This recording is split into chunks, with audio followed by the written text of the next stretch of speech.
ब्रह्मांड एक खुला स्थान है जिसकी कोई सीमाएं नहीं है, कोई अंत नहीं है।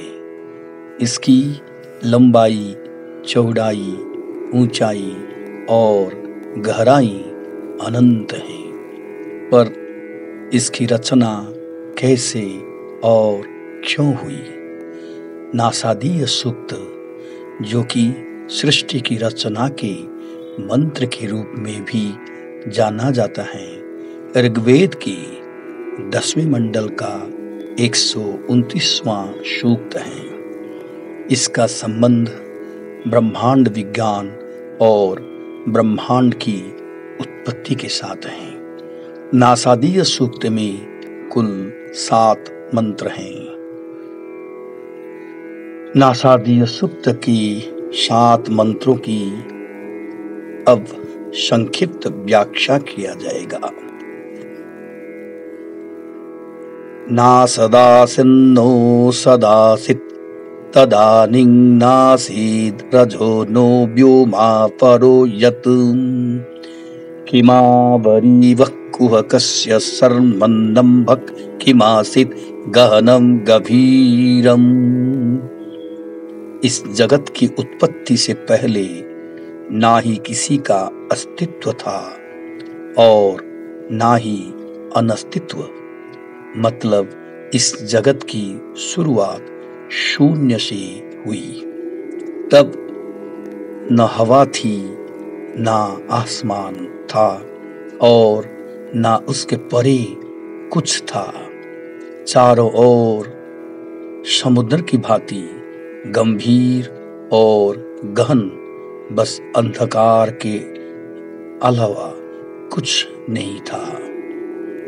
न मृत्युरासीद अमृतं न तर्हि न रात्र्या अन्न आसीत् प्रकेतः आनीदबातः स्वधया तदेकं तस्मादान्यन्न परः किंचनाश।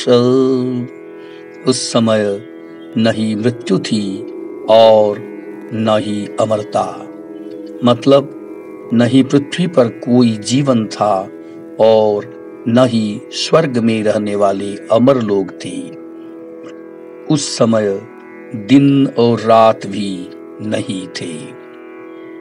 उस समय बस एक अनादि पदार्थ था, मतलब जिसका आदि या आरंभ न हो और जो सदा से बना चला आ रहा हो। तम आसीत् तमसा गुह्लमग्रे प्रकेतं सलिलं सर्वा इदं तुच्छयेनाम्भपिहितं यदासीत् तपसस्तन्महिना जायतैकम्। शुरू में सिर्फ अंधकार में लिपटा अंधकार और वो जल की भांति अनादि पदार्थ था जिसका कोई रूप नहीं था, अर्थात जो अपना आयतन न बदलते हुए अपना रूप बदल सकता है। फिर उस अनादि पदार्थ में एक महान निरंतर तप से वो रचयिता प्रकट हुआ। कामस्तदग्रे समवर्तताधि मनशोरेतः प्रथमं यदासीत् शतो बन्धो मसति निरविन्दन् इदं प्रतीस्याः। सबसे पहले रचयिता को कामना, विचार, भाव, इरादा आया सृष्टि की रचना का, जो कि सृष्टि उत्पत्ति का पहला बीज था। इस तरह रचयिता ने विचार कर अस्तित्व और अनस्तित्व की खाई पाटने का काम किया। तिरश्चीनो विततो रश्मिरेषा मधः स्विदासीः दुपरीः स्विदासीत् रेतो धा आसन् महिमान आसन् स्वधा अवस्थात् प्रयति परस्तात्। फिर उस कामना रूपी बीज से चारों ओर सूर्य किरणों की समान ऊर्जा की तरंगे निकली, जिन्होंने उस अनादि पदार्थ से मिलकर सृष्टि रचना का आरंभ किया। को अद्धावेद क इह प्रोचत कुत आजाता कुत इयं विसृष्टिः अर्वाग्देवा अस्य विसर्जनेनाता को भेद यथ आबभूव।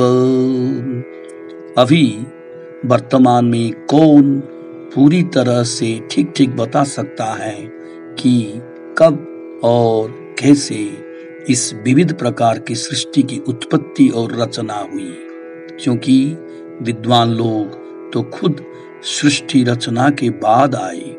अतः वर्तमान समय में कोई ये दावा करके ठीक ठीक वर्णन नहीं कर सकता कि सृष्टि बनने से पूर्व क्या था और इसके बनने का कारण क्या था। यं विसृष्टिर्यत आबभूव यदि वा दधे यदि वा न यो अस्याध्यक्षः परमे व्योमन् सो अंगवेद यदि वा न वेद। सृष्टि रचना का स्रोत क्या है, कौन है इसका कर्ता धर्ता, सृष्टि का संचालक अवलोकन करता, ऊपर कहीं स्वर्ग में ही बैठा। हे विद्वानों, उसको जानो। तुम नहीं जान सकते तो कौन जान सकता है।